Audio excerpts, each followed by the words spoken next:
Bonsoir à tous, voici à nouveau pour partager des pépites avec vous. Je vous souhaite, voilà, c'est déjà tard, c'est déjà assez tard, mais dans ma lecture euh, avant, avant de dormir, quoi, j'ai des pépites et puis j'ai vraiment à cœur de partager avec vous qui aimez la Bible et qui ont une passion pour toutes ces belles vérités qui sont à l'intérieur de ce livre qui est si précieux. En fait, je crois que vous avez tous entendu déjà parler de la crucifixion de Christ. C'était un acte, c'était quelque chose qui s'est passé il y a plus de 2000 ans et c'était quand même historique. C'est historique parce que c'est Christ qui a marqué l'histoire. Il y a avant Jésus-Christ et après Jésus-Christ. Donc c'est impossible de ne pas parler d'histoire sans parler de Christ. Ça ne peut pas se séparer une chose de l'autre. C'est extraordinaire. Alors, il y a un avant et un après Jésus-Christ, c'est extraordinaire. Et je voulais partager avec vous justement à propos de ce passage qu'on retrouve dans le livre de Marc. C'est un passage qui m'attire beaucoup l'attention parce que c'est le contexte, il parle trop à mon cœur. Et je voulais juste vous lire, parce que si tout d'un coup vous avez envie d'aller vérifier dans votre Bible, dans vos Bibles, je vous encourage, vous n'avez rien à perdre, au contraire, ça peut vous enrichir, vous parler même plus loin. Et ce que je partage, c'est dans le livre de Marc, au chapitre 15, versets 20 et 21. C'est très court, hein? Juste pour partager. Alors, il est marqué que il forçait un passant qui revenait des champs à porter la croix de Jésus. C'était Simon de Cyrène, le père d'Alexandre et de Rufus. Il conduisit Jésus à l'endroit appelé Golgotha, ce qui signifie lieu du crâne. Ils lui donneront à boire du vin mêlé de myrte, mais il ne le prit pas. Alors voilà, c'est un texte qui m'a attiré l'attention. J'étais en train de lire tout le chapitre. Il est très parlant, il parle énormément à mon cœur. Mais voilà, c'est assez flagrant parce que c'est un moment où Jésus il est en train de porter sa croix. Et il y avait bien sûr les deux criminels qui étaient à côté, à gauche et à droite. Et Jésus il s'est retrouvé là à porter sa croix. Et bien sûr, à un moment donné, il était fatigué. Il ne pouvait plus la porter. Alors, il y a ce monsieur, Simon, il s'appelle Simon, dit Cyrène. Alors, j'ai vraiment trouvé ça assez particulier parce que Cyrène, qu'est-ce que c'est Cyrène? Où est Cyrène? Qu'est-ce que ça veut dire ce nom? Cyrène, en fait, c'est une ville de la région de l'Éthiopie. Ici, l'Éthiopie, c'est en Afrique. Voilà. Donc, il y avait un Cyrène. En portugais, on dit Cirineo. Voilà, un Cirineo. On mentionne la nationalité de ce monsieur. Père d'Alexandre et de Rufus. Donc, ça parle aussi de sa paternité. Il est père, il a deux fils. Le texte mentionne ces deux fils. Et moi, je me suis posé la question en lisant le texte. Jésus, il y avait beaucoup d'amis. Jésus, il y avait beaucoup de gens à qui il avait porté faveur. Il avait favorisé. Voilà, c'est ça. Il avait favorisé beaucoup de gens. Jésus, il a ressuscité Lazare. J'avais partagé ça avec vous la dernière fois. Il a fait des choses extraordinaires. Il était copain, ami avec tellement de personnes. Martha, Marie. Il avait sa mère, Marie, la maman de Jésus. Et c'est vrai que la crucifixion de Jésus, c'était un spectacle public. C'était les Romains qui ont pratiqué cela.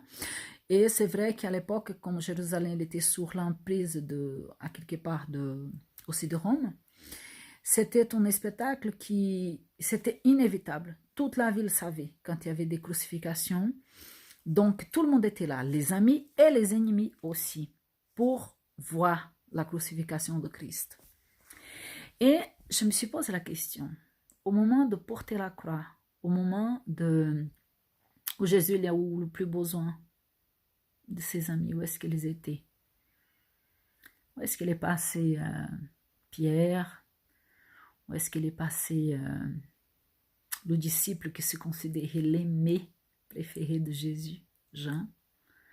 Où est-ce qu'il était Matthieu? Où est-ce qu'elle était Marie? Enfin, où est-ce qu'ils étaient tous ses amis? Eh bien, peut-être qu'ils étaient bien là. Mais personne ne s'est avancé. En tout cas, le texte ne nous dit pas qu'ils se sont avancés pour porter la croix de Jésus. Mais Simon de Cyrénéo, il était là. Une rencontre peut-être inespérée pour cet homme qui n'était pas ni dans l'entourage de Jésus, peut-être qu'il avait entendu parler, mais qui n'était pas un proche direct, n'était pas un ami intime. Mais c'est lui qui a aidé Jésus à porter sa croix. Et dans mon cœur, je me suis interrogée. Voilà, il était là au bon moment, il y a eu la bonne attitude, le bon geste, la bonne initiative, même si le texte il dit aussi qu'il était envoyé pour cela. Je vois la main de Dieu dans cette rencontre. Je vois la main de Dieu dans cette secours vers Jésus. Il était le Fils de Dieu, il aurait pu faire autrement. Mais à moi, ça m'apprend, et je voulais partager ça avec vous. Si vous vous trouvez dans une situation de votre vie où des personnes qui vous avez déjà favorisées, des gens qui vous avez ouvert vos bras, des gens qui vous avez déjà aidé, porté secours, fait des choses même au-delà de vous-même pour les aider et tout, et qui tout d'un coup dans vos vies, vous êtes seul. Il n'y a personne. Ceux qui vous ont promis de l'aide, ils ont disparu. Ceux qui vous ont fait plein de promesses, ils simplement voilà, étaient prises par une crise d'amnésie ou une quelconque situation comme ça.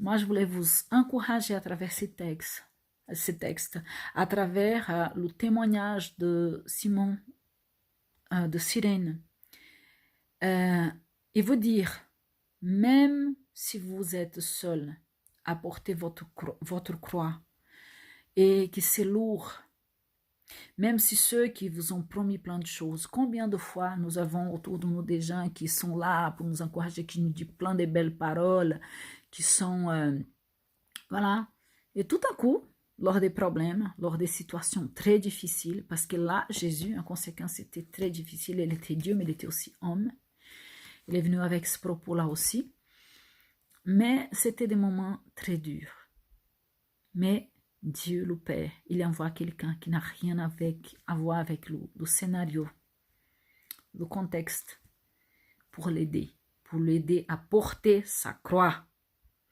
et arriver au but, aller jusqu'au but. Et ce soir, pour cette semaine qui débute, j'aimerais partager ça. Ne vous laissez pas décourager. Si vous êtes seul, si vous vous trouvez seul, si vous avez l'impression que vous êtes à porter une croix trop lourde et que c'est très difficile, fixez vos regards en Christ et en Dieu, votre Père, mon Père. Et sachez que lui, il ne néglige pas la souffrance, la douleur et la sincérité. On peut cacher les choses des hommes. L'être humain, il peut cacher des choses des hommes, mais il n'y a rien de caché devant les yeux de Dieu. Ni les bonnes, ni les mauvaises intentions. Ni les bons, ni les mauvais cœurs.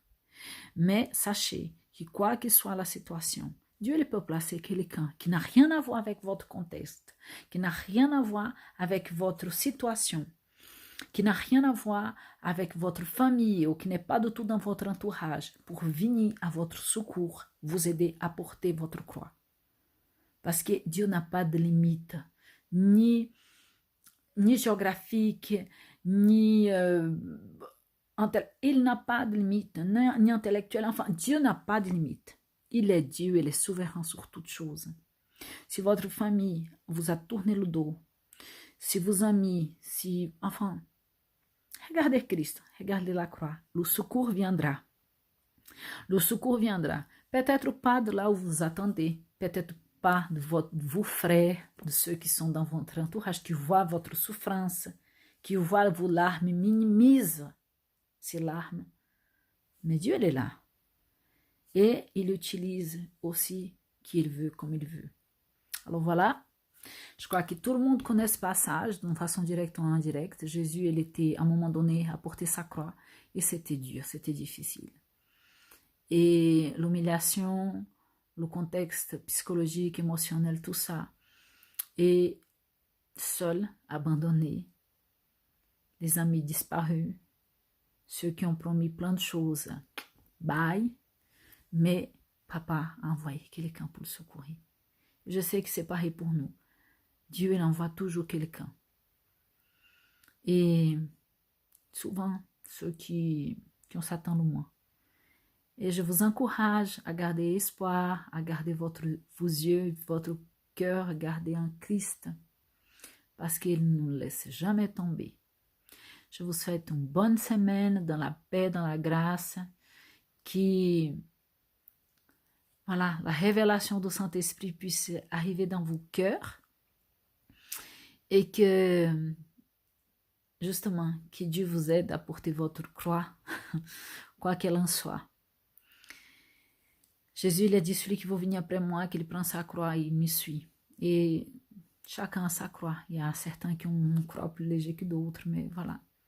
Si votre croix elle est très lourde, sachez que le Seigneur des armées, il est plus grand que cette croix. Alors, je vous laisse mon merci de m'avoir entendu, écouté jusqu'au bout. Si vous avez aimé cette vidéo, si vous avez envie de vous laisser un petit, voilà, un like, voilà, j'ai aimé, un j'aime. Et si vous pensez que ça peut édifier la vie de quelqu'un, passez-le, transmettez-le plus loin. Voilà. Et que le Seigneur puisse vous encourager, nous porter, nous bénir et surtout nous attirer au centre de sa volonté tout au long de cette nouvelle semaine, de ce nouveau mois qui arrive. Je vous laisse un gros bisou et à tout bientôt. Bye!